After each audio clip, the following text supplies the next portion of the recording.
The attack today at the Ohio State University, it's been reported it was a refugee from Somalia. Some lawmakers are saying we have to cut back. They've been saying we have to cut back on the number of refugees. Is that an appropriate response to the attack? I don't think it's... first of all, we don't know about this person's background. The fact that someone was a refugee doesn't make them necessarily a problem or not a problem.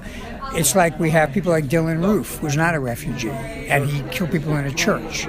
So I think you got to be a little bit more precise in knowing if there's something about this person's background. Why did they do it? What's it about?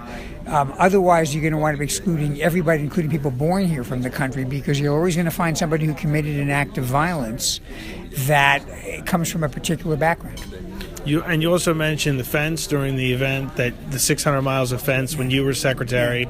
Some of it is double-layer fence, some of it isn't. How come when you were secretary it wasn't completely finished? Because technically the wall issue could have been taken off the table. Well, first of all, so two parts of it. One is for a good deal of we've estimated maybe between 650 and 700 miles made sense to fence. It only makes sense when the distance between the border and a road or a city is sufficiently close that without delaying people, you can't intercept them. In a mountain range, a fence is a complete waste of money and time. It doesn't add anything. The slow up was typically you have to do things like acquire the property. Sometimes you wind up litigating issues about whether you can build in a certain place. There might be environmental issues. There are takings clause issues. There's simply the mechanics of building, sometimes in a remote area, which means you've got to bring people in who are going to be there to build it. And the highest priority was to get enough of a barrier up to slow people up. Whether you need a second or a third level depends again on the topography. So there's no magic to it. It's a useful tool. It is not an artifact to be worshipped. You think he'll get it built, Trump? I don't think you're going to get a fence.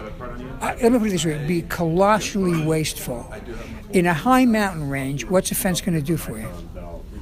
It is uneven. It's very uneven, right? Or in a river that's a half a mile wide, what's a fence going to do for you?